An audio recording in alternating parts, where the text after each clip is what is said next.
Hello, I'm Michael Smith, and I'm with Mr. Smiley, my site supervisor. And today we're going to be discussing the master schedule. And I've actually sent Mr. Smiley some questions to ask while we're actually doing this observation. So they'll be on the screen as well as some of the information that he's going to give us.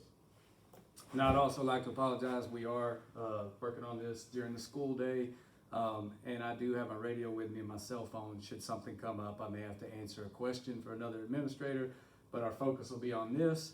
And as I told Coach Smith, my main goal is to actually teach him, kind of do a think aloud within my head as I would be doing master scheduling. So, all right.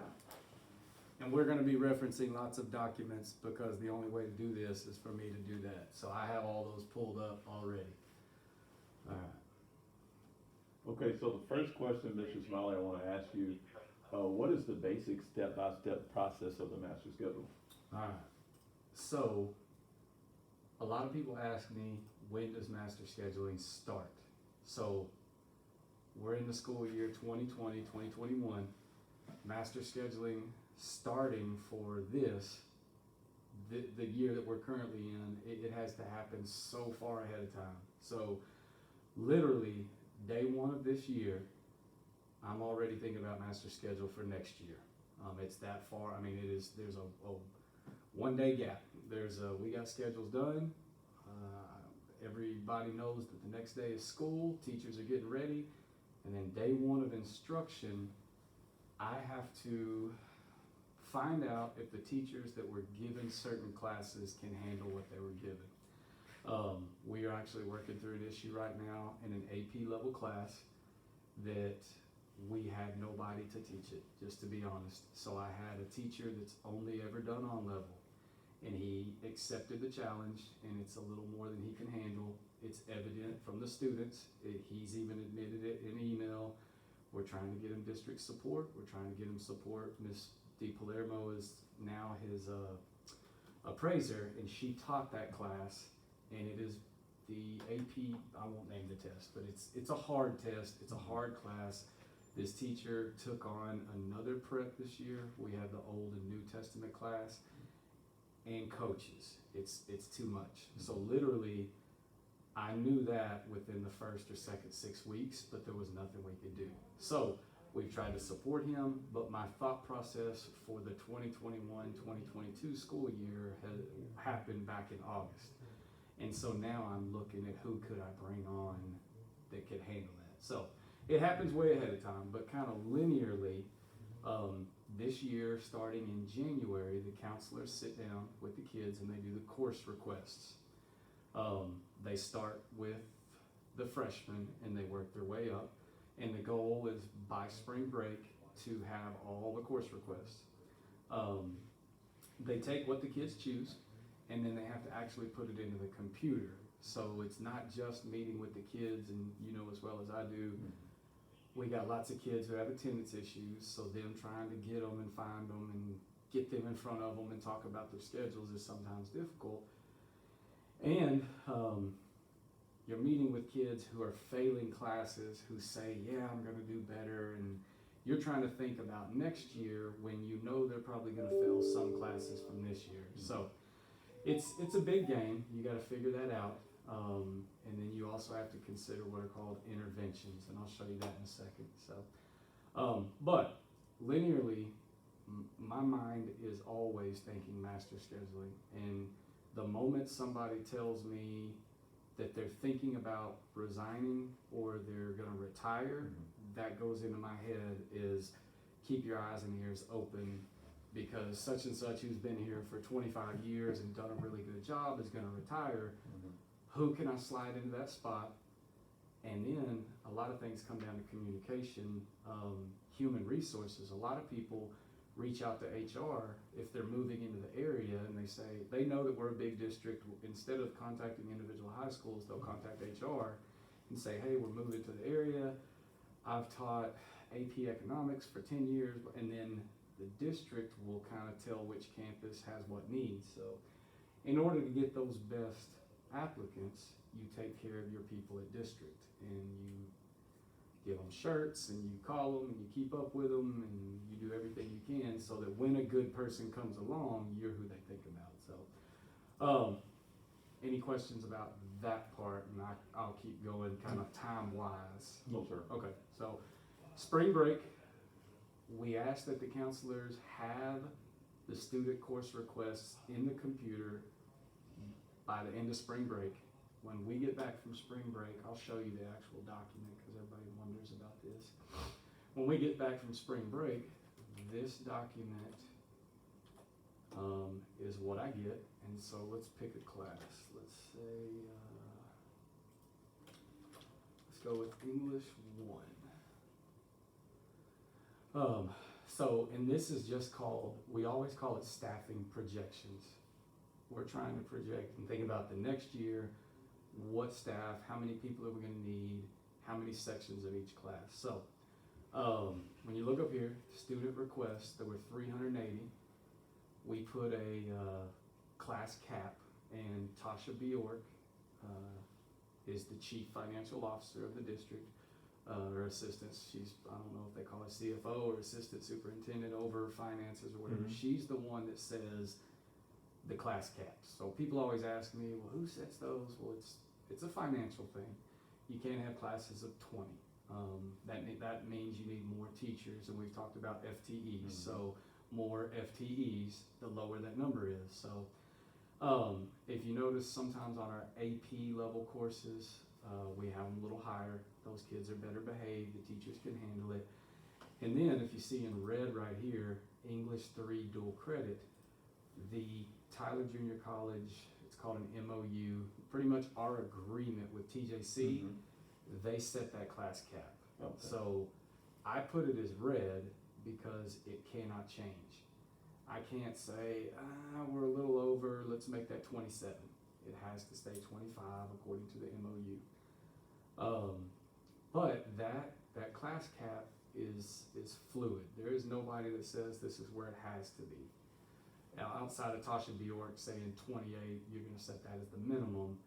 I do have a little areas that I can kind of play with numbers and things like that. So probably, let's look at Bio AP. Yeah. There were 68 kids. Now, you got to think, that's 68 kids that say, this is what I want. I put the class cap at 30. David Howard, and if you notice right here, it's calling for 2.27 sections. Well, normally you have to round up, but David said, I'll take 34 in a class. He just openly says, I got no problem with that, make it 2 sections.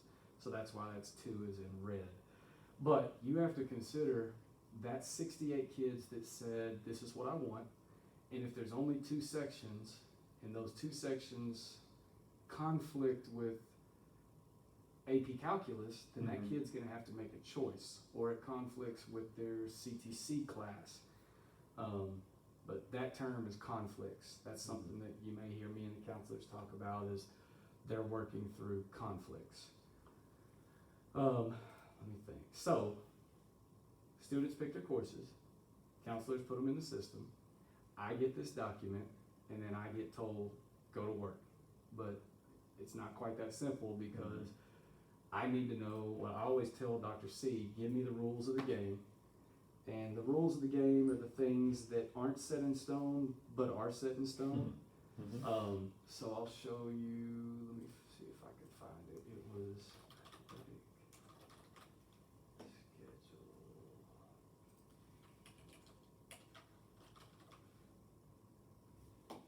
Yeah.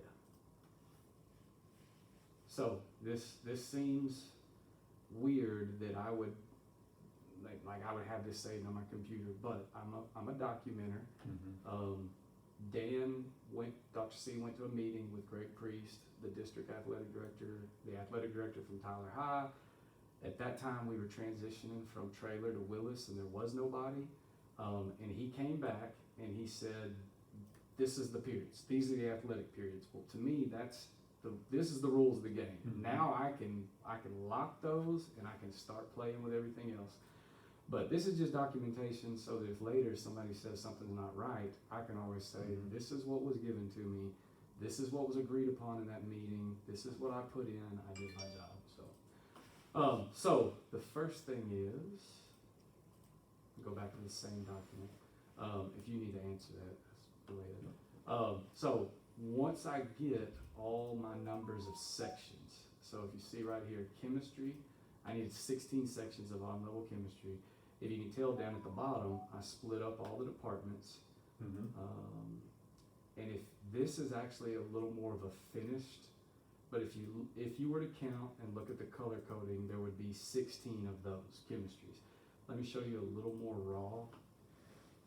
This is the first step. I take all these numbers and I call them chips or pieces or whatever. This is the rough draft. And in terms of the linear process, I want to get to this point as soon as possible. Okay. Then I meet with people. So if you want to talk about how do other people, and I think that's one of the questions you sent, is other people that are involved. I apologize, my phone's gone off 5 times. Let me see if this is meeting me. Okay, no. So what I do, I'm waiting on the counselors to make sure, and Snowmageddon may throw us off for a week. So we may be a week after spring break until I get what I need. I try within a week to have the rough draft done, and then I reach out to the SILT team member, department head, and the administrator over that department, and I'm involved in every single department, and we take this and we look at the staff that we have, and if you ever end up doing this, you cannot copy and paste, because if you copy and paste and mess up, you're creating more sections, and you'll think you need additional staff, or you may somehow delete sections, and you'll have classes that end up being too big. When you go to throw the kids in the sections you created, it won't fit. Okay. So, and we'll talk about that later. So what we do is I sit down with Lemuel and probably Bethany, since she's got or actually it'll be Coach Brown, maybe and Bethany, and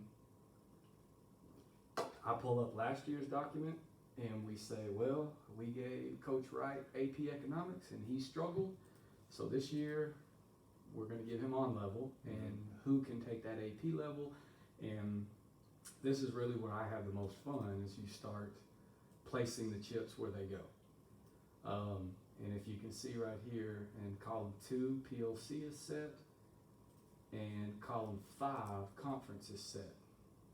But conference is not set. I'll explain that in a second. So, any questions over that? Does that make sense? So my first question would be, when you said the rules of the game, is it really based on athletics to make that a difference? Yeah, Okay. yeah. I can't. Okay, so we use what I don't know the proper name for the software, but the program, we call it the Master Schedule Builder. Okay. When you make the master schedule, you lock certain things, and you leave some things as fluid. You leave it up to the builder to say, well, this works the best to put this here and this here and this here. So in my mind, the rules of the game are what has to be locked.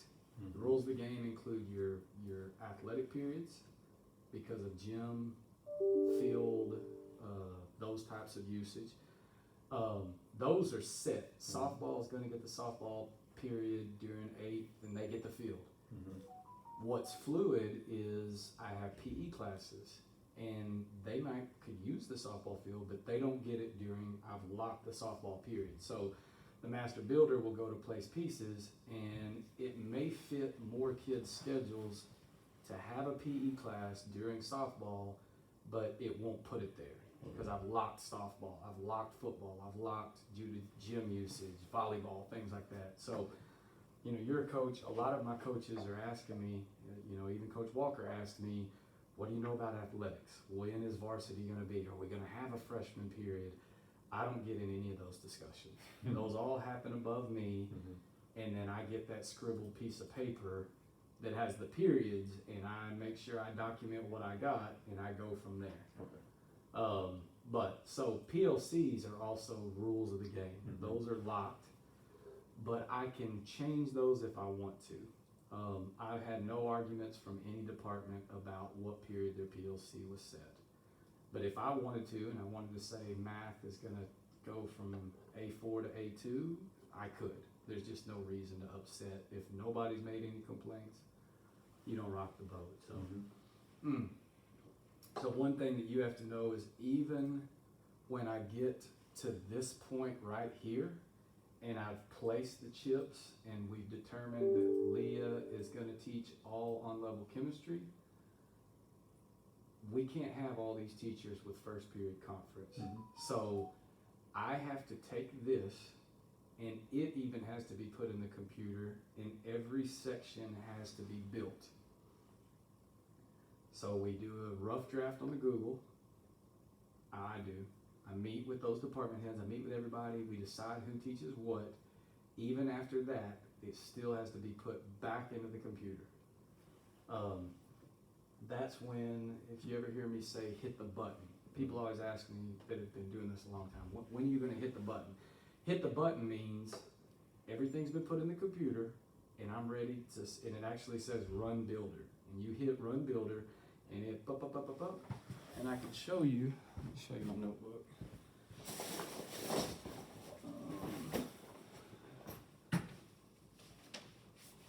And this is, to be honest, this is where it gets fun. I enjoy this. I enjoy,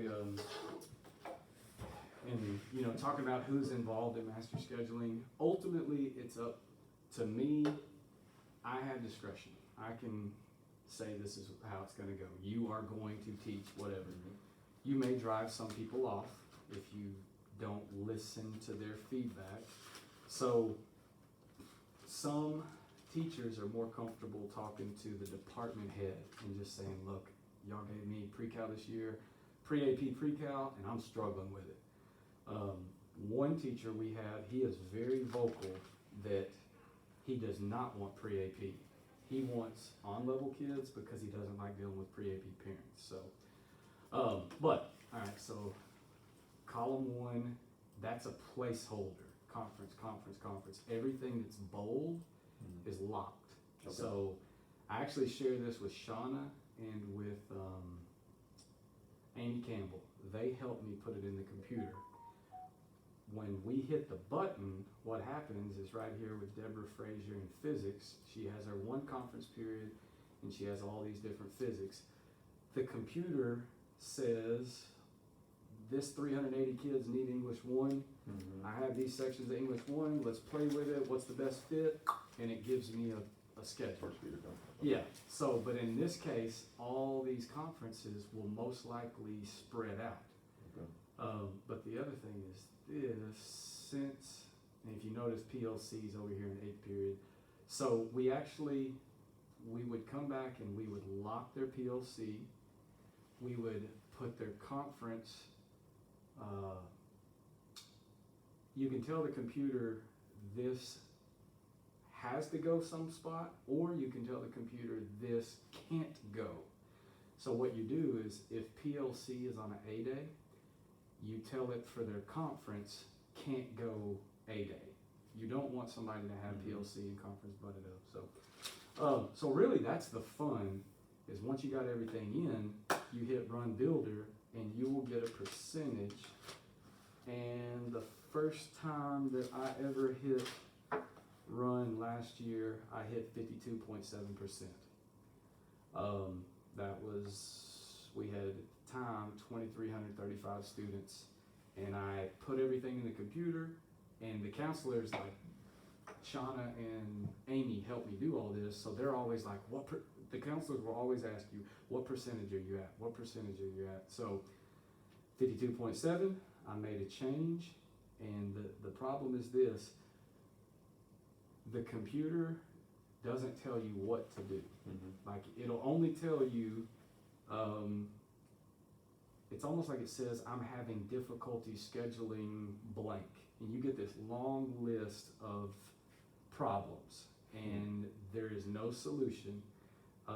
All of this on the right is what's called educated guess and test. You look at the shadows of what's wrong, and you think through, okay, how can I fix that? And you start playing with all this.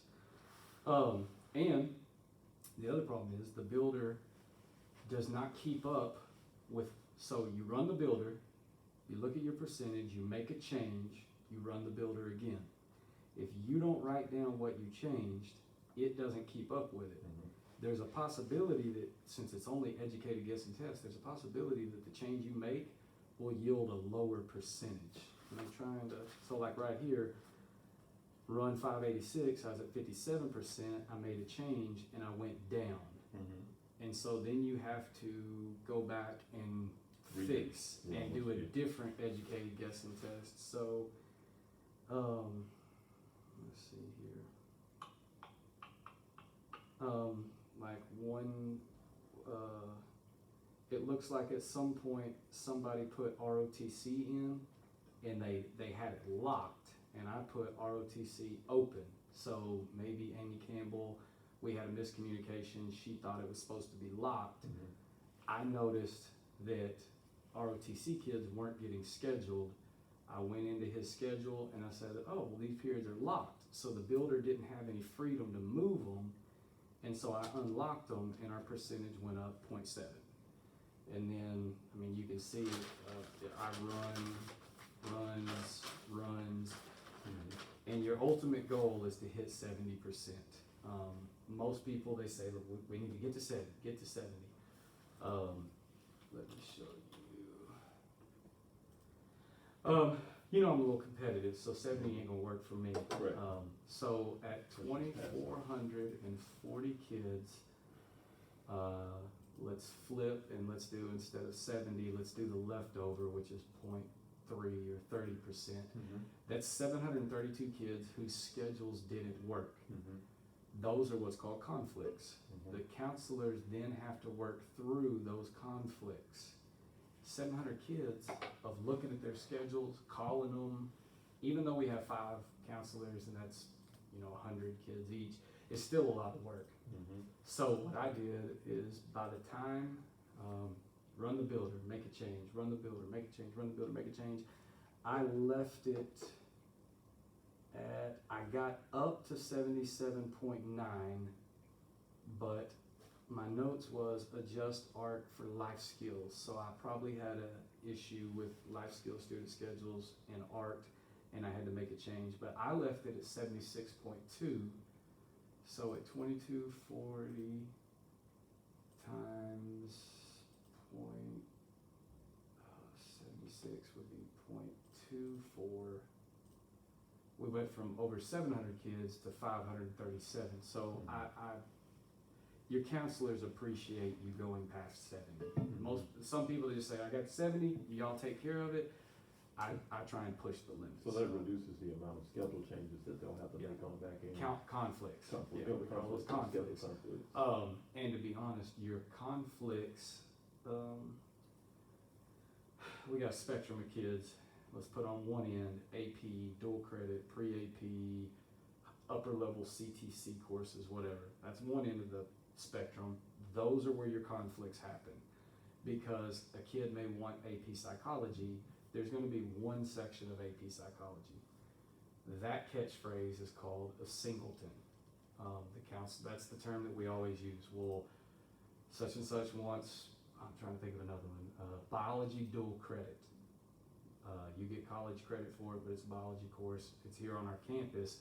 There's one section of that because there's so few kids that request it. So even though we may have got 40 course requests for biology dual credit, by the time everything's been ran and conflicts worked out, it may only fit 30 kids' schedules. So I have to you kind of just have to know that when you're looking at this schedule, what will go up, what will go down. You get the schedule as high of a percentage as you can, and then you tell it, you have to click accept the build. When you accept the build, it's locked. And that's what my counselors wait on, is for me to tell them, I'm accepting the build, y'all go to town, start working through conflicts, that type of stuff. Because if you accept the build, any changes that a counselor makes afterwards, if you go back and click run builder, all their work is gone. There is no digital fingerprint to even bring it back. So the district person is very adamant in reminding you, once you accept the build, you can't run the builder again. It's stuck. So, but that's how it works. That is the general linear how it works. The problem is after you've accepted the build and something happens, people want to make changes, whatever. At that point, everything is kid by kid, hand by, like, it's a problem, is what I'll get. So when you talk about these athletic periods, I had not accepted the build yet, but I had already put everything in. I'd already locked all the schedules and everything, and some coaches wanted to change the periods in which certain classes were brought along. And I can show you some of that. Oh, so the other rules of the game is sending to the athletic directors who coaches what and at what level. And even some of that's negotiable. Coach Willis wants all his football coaches for all the football periods. And I'm like, I need them to teach sections. So over here on the right, he said, well, Brian Anderson, and this must have been somebody who left, Culpepper, Johnson, I don't need them in the varsity period, so just book them for freshmen. And then Charles Moss, he said, I don't need in the freshman period, he's just varsity. And we kind of negotiate on this type of stuff. So down here, Barber must have said, y'all get all of them. And then Tim, we must have known, would have come from football and helped y'all out. This is also the rules of the game. I don't get any say on this. Okay. The only say I get is me and Dan going back and saying, look, you can't have all these guys all the periods. So we work that out. We do boys, girls, everything. So. And then the conference fits around that, correct? Yes. Yeah. Okay.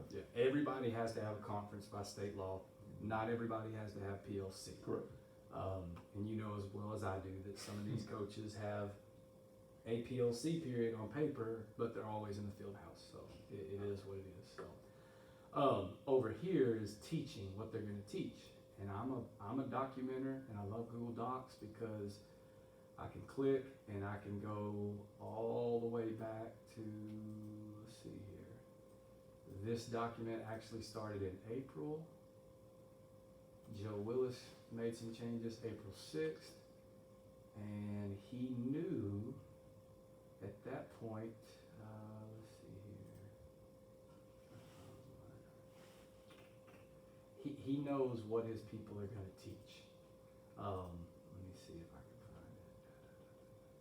There was somebody that got told they were teaching a certain thing by a coach, and then I had to tell them, no, this is what you're teaching, and that person knew about it. So, and that goes back to all this right here.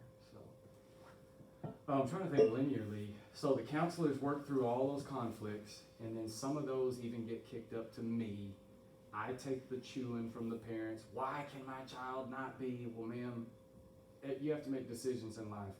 And I only have one section of AP Psychology, dual credit biology. The CTC is its own beast. Let me find CTC. And then you take that into consideration too when they sign up for that to try to match it, or does the builder do that? To try and match what? Like with CTC, with the schedule, with it being The blocked. CTC, they control theirs. They say this is set in stone, and our builder works around that. But they have some other constraints that they have to deal with. But I get sent CTC. That's the easiest thing for me, is getting sent. So, let me find another example.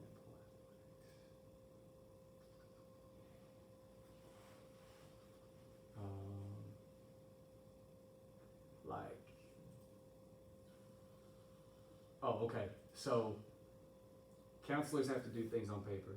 Counselors put it in the computer. I do things through which Google Doc? I go back to this Google Doc and I create these schedules, and notice, remember, they're not all gonna have conference at the same period. I'll tell conference, if we set, let me look at a better one, let me see here, social studies. If I've set PLC on this A day, I'm gonna free conference to be any of these B day periods or first and eighth, and the computer can sit it. So even after you've done all this, and even after you've put every section, which is like, I don't know, 30 clicks per single section, and you've done all that, even after you've ran the builder moved all the chips, I've played for weeks on fixing the number, the percentage as high as possible. You lock the build, you then have to go back and take what the computer said, and you have to move these chips to where the computer said they go. Okay. And you can't screw that up. That's why I will double, triple, quadruple check, because the teachers, I can't share what the computer says with them. Correct. I share this Google Doc, and if on the Google Doc I've placed a class, I don't know, if I've put on the Google Doc conference third period, but in the computer it's a class third period, I'm gonna have 30 kids show up to their class, and they're gonna be like, whoa, wait a second. So you gotta go over it and go over it and over it, and actually putting it in the computer is a ton of work. I'm very, if I always tell my wife, if the first day of school all hell breaks loose and there's kids going to classrooms with no teacher and teachers in classrooms that are double booked, I really want it to be my fault, and I want to know why it happened. But when I turn this loose to Shauna and Amy and they put everything in the computer, I go back behind them and I double check everything that they did, and it takes time. But if all hell's gonna break loose, then it's ultimately gonna be on me. It's not gonna be on them. So, anyways, it takes a lot of time. So, any questions about any of that? No, that's a lot. I guess it's kind of related to more the instructional piece. Once the schedules are kind of set after that, and then it's filled and everything. How do you guys help with successful student outcomes as far as projecting that? So every move is strategic, is thought out, is focused on some sort of outcome. Having the right teachers teaching AP level is because when our kids take this AP test, I don't want to have a 10% passing rate. I want an 80% passing rate. Without a doubt, those things are tracked. And that sometimes opens conversations with particular people. So, for example, we know we have somebody teaching an AP level course. They've admitted they're struggling with it. They can't do well. Okay, that's good. I can work with that. It's the teacher that wants the AP level course, that's teaching the AP level course, that thinks they're doing a good job, and 25% of their kids are passing. That becomes a tough conversation to have with that person, because we are focused on successful student outcomes, and I don't want 25% passing rate. So STAR testing is a whole nother thing as well. So you got the most brief, basic overview. We didn't hit on interventions. We didn't hit on life skills, because earlier I said the conflicts happen with your AP, dual credit, highest performing kids. The conflicts also happen with your lowest performing kids, your life skills, your kids with interventions and things like that. So some of our students need interventions in every single class, and it won't fit their schedule. So I have to be strategic in that, here I can show you. I will ask from Dr. Curitan for this document, and it is every incoming 8th grader. This is their math scores, this is their reading scores, this is their science scores. And this document actually doesn't have, like right here, these are 8th graders, and if you notice, there is no 8th grade star because COVID happened. So I lost a key point of data to make strategic decisions. So what I do is I end up sending to the counselors what kids need reading and math lab, what kids need just math lab, what kids need just reading, what kids IPC. We use IPC two ways. A student coming in that's very weak in science, most of them take biology as a freshman, but I can put them in IPC as a freshman, give them a year to grow, give them a year to mature, and I can give them biology their sophomore year. That's the proactive approach. Mm-hmm. The reactive approach is they were in biology, they failed, they failed the STAR test, you can put them in IPC the next year and do some intervention type stuff. So, but you know the teacher that we have in that class, and that's feedback for me planning for next year, that guy's got to go because he's not helping us any. So, but yeah, we're constantly, everything is driven from what's best for students. And that's where I have the hard conversations with people that maybe they're going to teach something they don't necessarily want to teach. And I have to tell them, well, what's best for students is that's what you teach. And if it's after July 1st, they're stuck. And if it's before July 1st, they may resign. And I just have to know that that's a possibility. So, I try and get this done and let people know what they're going to teach as soon as possible so they can make strategic decisions for their family. Here's another Chem AP. That's a singleton right there. So, do you want to go back to any of these questions? I know we've asked a lot of them. We answered a good amount of those. What does the head principal in the building of all of this, how is he involved? Is he involved by telling you the amount of classes, the financial part of it? I do all of this. In terms of staffing, he helps a little bit. In terms of anytime, he's very good at assisting me with dealing with the coaches. I try and stay in my lane and focus on academics, focus on the classroom, and Willis and Barber and the athletic directors, they get the coaching realm. And I try not to get into their lane, but if there's ever something that they send me that I'm like, that's not possible, I go to Dan, and then Dan kind of like, you can't have 14 coaches in 3 different periods, etc. Let me think. In terms of in terms of firing, he does 100%. That's the good thing about Dan. He does not mind being the bad guy. So we appraise certain people, and throughout the year, people are giving me input of how teachers are doing. We're giving Dan input. Ultimately, at some point, we have to make a call whether we're going to let somebody go or not.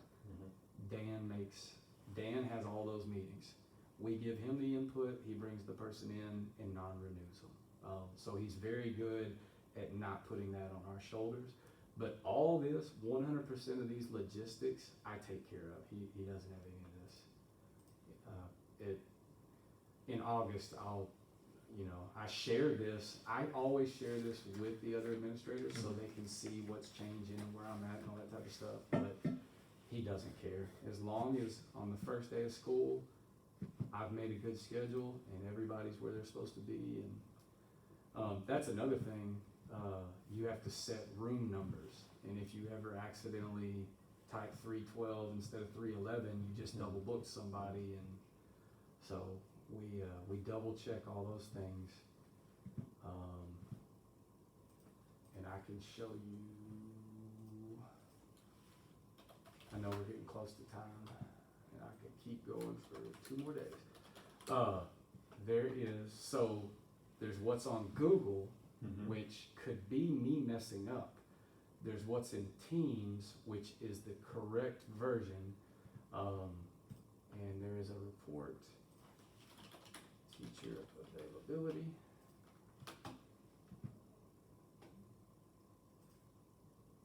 Begin day 1, day 8, semester 2, teachers. The Google Doc has to match Teams for it to be right. And so what you do is you run this report, and it's pretty big. It may take it a second.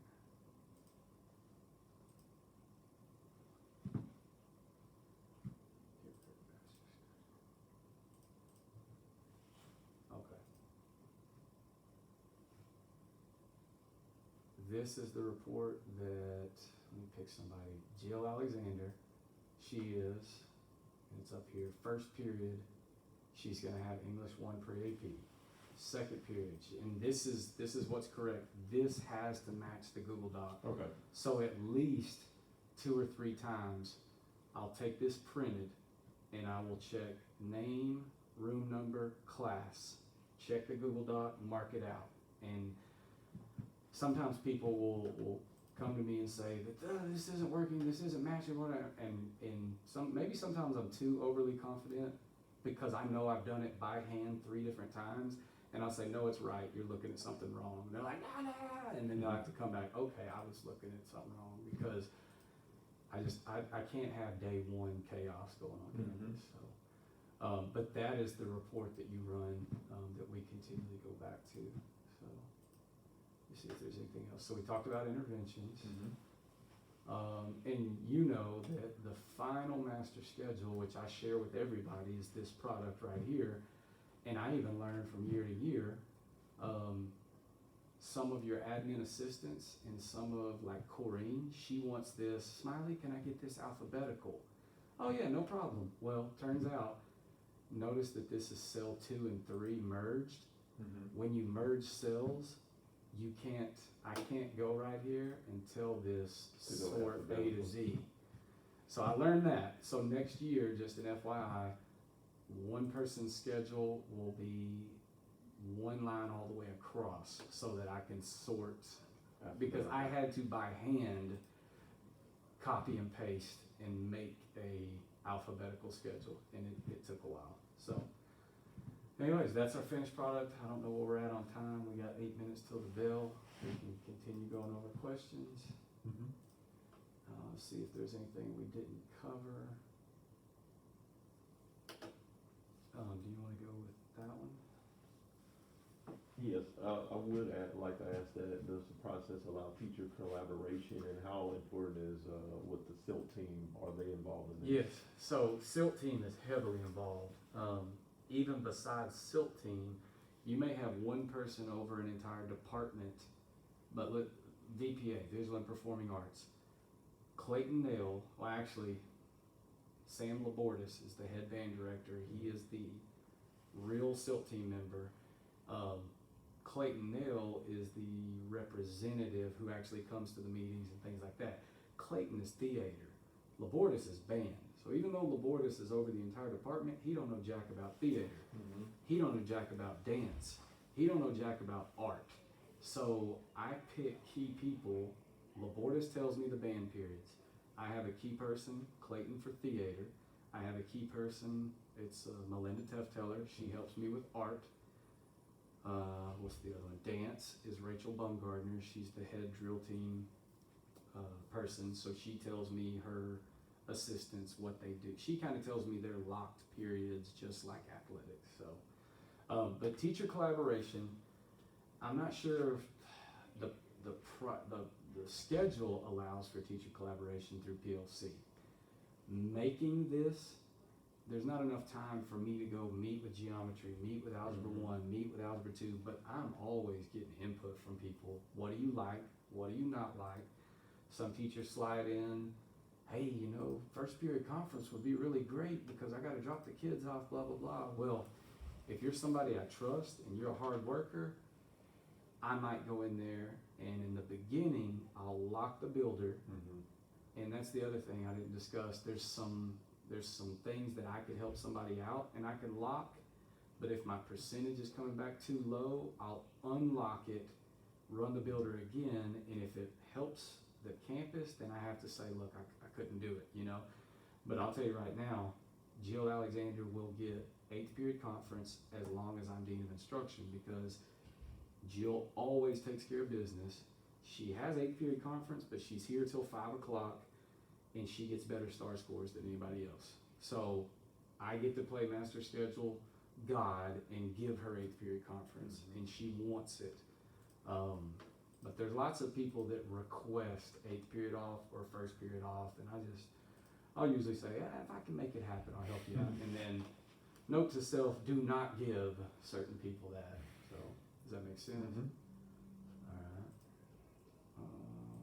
see if there's anything else in these documents. We didn't have time to talk about life skills, but just as upset a dual credit and AP parent can be, a life skills child, and I get it. They probably had to fight for their kids their entire life. And again, I tell the counselors, push those to me. If you have a parent upset that they requested art or maybe choir, but they got art, that's a schedule issue. Push it to me, let me have that tough conversation. Just like Dan says for me to push things to him, and he has those tough conversations. So, but we didn't talk. I can teach you more about, I hand do all life skill schedules just to make sure they're perfect. Every single kid, every single period, every single teacher. Because again, I don't want that. It needs to be on me if it's wrong. So, but that was at least 45 to 55 minute overview of the process. And you're welcome to come down, check in a couple weeks after spring break, see where I'm at, check in a week or two after that, and I'll kind of show you progress so you know where. But